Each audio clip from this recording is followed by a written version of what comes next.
நல்ல வேளையா சீதா கோவிச்சிட்டு போகும்போது சுமித்ரா நீ பாத்துட்டு வந்து என்கிட்ட சொன்ன.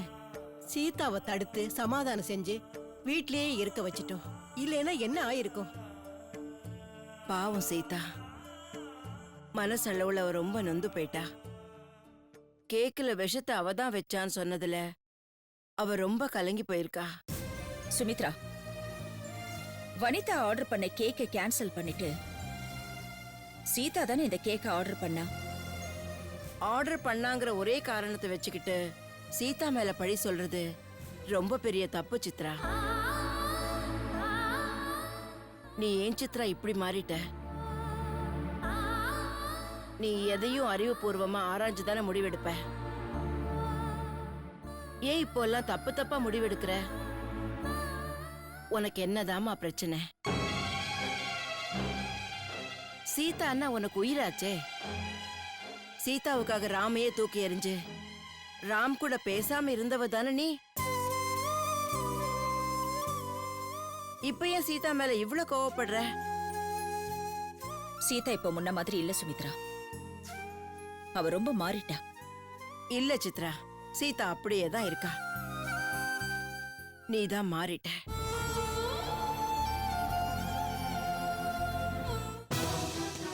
நான் சொன்னா நீ நம்ப மாட்டேன். அவகிட்ட நிறைய மாற்றம் தெரியுது. நீங்களாவது சொல்லுங்க அத்தை. வணக்கம் மேடம். வாங்க இன்ஸ்பெக்டர், என்ன விஷயமா வந்திருக்கீங்க? மிஸ்டர் ராம் சக்கரவர்த்தியோட பிறந்தநாள் விழாவுக்கு ஆர்டர் பண்ண கேக்ல விஷம் கலந்திருந்ததாவும் ராம கொலை செய்ய முயற்சி செஞ்சதாவும் எங்களுக்கு புகார் வந்திருக்கு. அது சம்பந்தமா நாங்க விசாரிக்க வந்திருக்கோம்.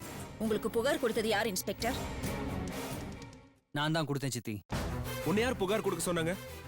நான் கொடுக்காம வேற யாருன்னா கொடுப்பா? பர்த்டே கேக்ல போய் விஷத்தை கலந்துருக்காங்க.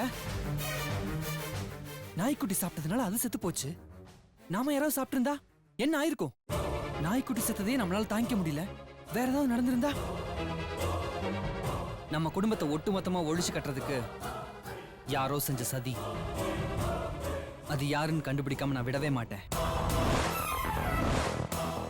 இத செஞ்சவங்களை ஜெயில வச்சு தண்டனை வாங்கி கொடுக்காம நான் ஓயவே மாட்டேன்.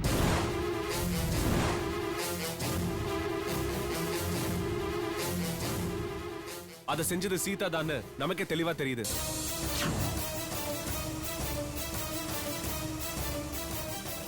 அப்புறம் இதுல விசாரணை என்ன வேண்டிய கிடக்கு? சீதாவை அரெஸ்ட் பண்ணுங்க. அது எப்படின்னா எந்தவித ஆதாரமே இல்லாம அண்ணியை கைது செய்ய முடியும்?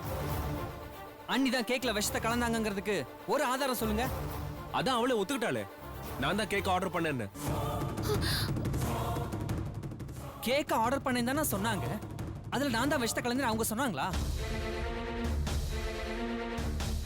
இல்லன்னு தானே சத்தியம் பண்ணிருக்காங்க. அப்போ உண்மையான குற்றவாளி யாரு? நீங்க அண்ணிய குற்றவாளின்னு சொல்றதுனால உண்மையான குற்றவாளி தப்பிக்கிறதுக்கு வாய்ப்பு இருக்கு. அதுக்கு நான் விடவே மாட்டேன்னா. அது மட்டும் இல்லாம அந்த உண்மையான குற்றவாளியை கண்டுபிடிச்சாதான் அண்ணி தப்பு செய்யாதவங்க நீங்க புரிஞ்சுக்குவீங்க. அதுக்காக தான் இந்த கம்ப்ளைண்டே நான் கொடுத்தேன்.